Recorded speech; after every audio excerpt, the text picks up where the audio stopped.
Assalamualaikum warahmatullahi wabarakatuh. Anak-anakku kelas 11 TKR maupun TKJ yang dirahmati Allah. Alhamdulillah pada kesempatan saat ini Bapak bisa kembali menyapa kepada kalian dengan pembelajaran pendidikan kemuhammadiyahan. Sungguh sangat berat gitu ya, rasa kangen ini terhadap kalian karena sudah lama kita tak jumpa. Ya mau bagaimana lagi karena kondisi seperti ini ya, yang COVID itu sampai saat ini belum pergi juga dari hadapan kita, maka kondisi kita mau tidak mau tidak bisa bertemu langsung gitu ya. Kita hanya bisa bertatap di media, walaupun mungkin tidak bisa mematap dua-duanya. Satu sisi bisa menatap, tapi yang sisi lain nggak menatap lagi. Tapi nggak masalah, itu semua sudah kehendaknya. Yang penting dengan kondisi ini tidak menurunkan semangat kita untuk belajar, semangat kita untuk membaca, semangat kita untuk menggali sesuatu hal yang baru. Itu pada intinya.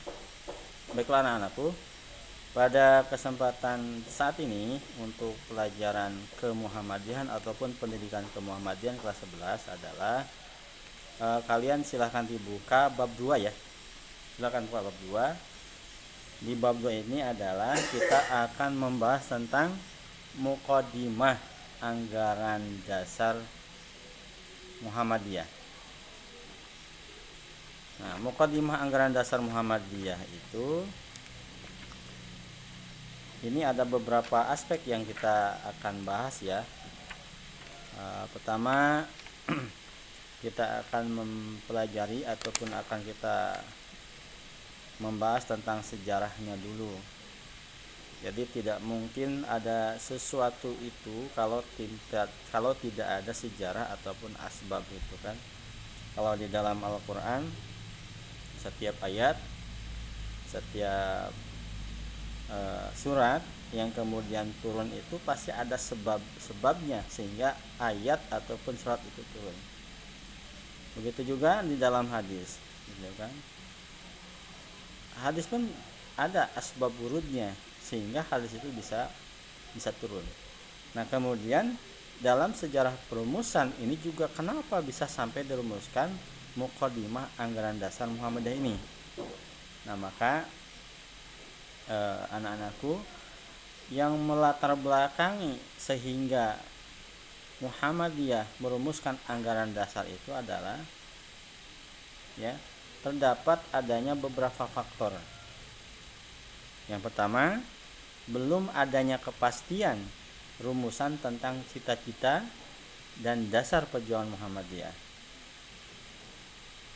Kemudian yang kedua, kehidupan rohani warga Muhammadiyah menampakkan gejala yang menurun sehingga dirumuskanlah muqaddimah anggaran dasar Muhammadiyah ini.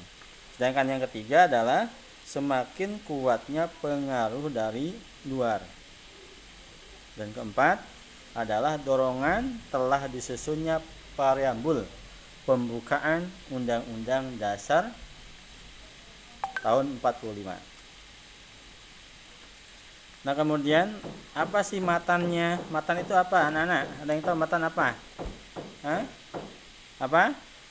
Ya, betul. Matan itu artinya adalah isi ya. Kalau dalam hadis kan ada istilah matan, ada perawi gitu kan. Nah, matan ini artinya isi. Kalau perawi berarti yang meriwayatkan gitu kan.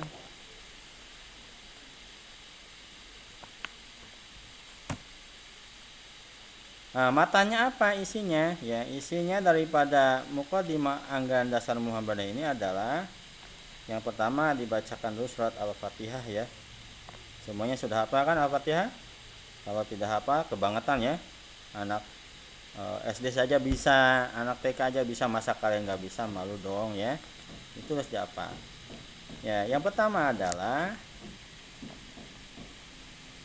membaca Al-Fatihah, kemudian berdoa raditu billahi robba wabil islami dina wabi Muhammadin nabiyya wa rasulah. Yang pertama, amma ba'd, bahwa sesungguhnya ketuhanan itu adalah hak Allah semata-mata. Bertuhan dan beribadah serta tunduk dan taat kepada Allah adalah satu-satunya ketentuan yang wajib, ya, atas tiap-tiap makhluk, terutama manusia. Yang kedua, hidup bermasyarakat itu adalah sunnah, hukum kodrat irodah Allah atas kehidupan manusia. Kemudian yang ketiga, anak-anak lihat lagi di bukunya, masyarakat yang sejahtera, aman, damai, makmur dan bahagia hanyalah dapat diwujudkan di atas dasar keadilan, kejujuran, persaudaraan dan gotong royong, bertolong-tolongan dengan bersendikan hukum Allah yang sebenar-benarnya, lepas daripada pengaruh setan dan hawa nafsu. Selanjutnya kalian baca. Kemudian yang keempat adalah menjunjung tinggi hukum Allah lebih daripada hukum yang manapun juga adalah kewajiban mutlak bagi tiap-tiap orang yang mengaku bertuhan kepadanya.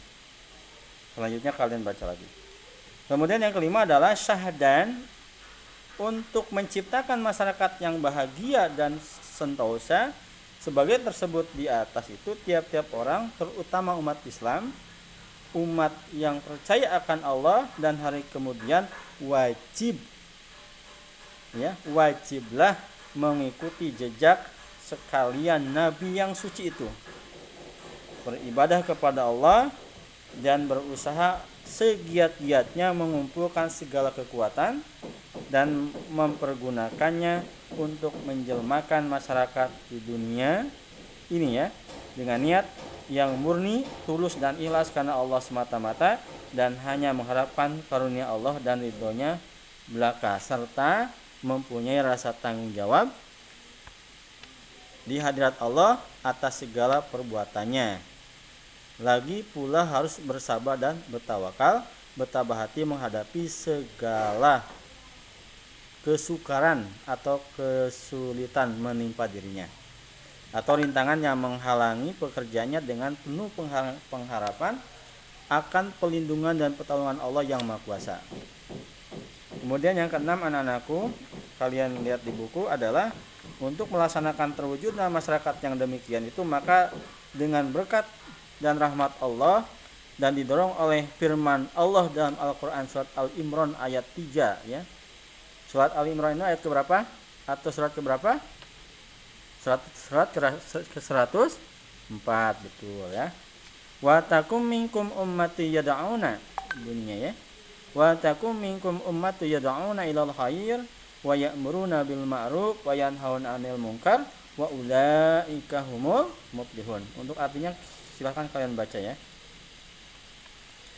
Kemudian yang ketujuh, nah, kesemuanya itu perlu untuk menunaikan kewajiban mengamalkan perintah-perintah Allah dan mengikuti sunnah Rasulullah Shallallahu Alaihi Wasallam. Itulah isi daripada muqaddimah ataupun matan muqaddimah anggaran dasar Muhammadiyah yang dirumuskan atau yang dibuat, ya, pada saat Muhammadiyah dipimpin oleh Ki Bagus Hadikusumo, ya, pada periode 1942 sampai 1953. Mungkin untuk materi kali ini mungkin sampai di sini dulu. Kalian silahkan dibaca lebih dalam lagi, dihayati, dan mohon untuk kalian yang ada di rumah silakan bisa merangkum atau menyimpulkan yang sudah Bapak sampaikan tadi. Sekali lagi, mudah-mudahan kita semua senantiasa diberikan kesehatan, ya, sehat jasmani, sehat rohani, dan tentunya mari kita sama-sama untuk taat terhadap aturan-aturan protokol kesehatan, karena semuanya kita berharap agar terbebas dari bahaya virus corona. Sekian, assalamualaikum warahmatullahi wabarakatuh.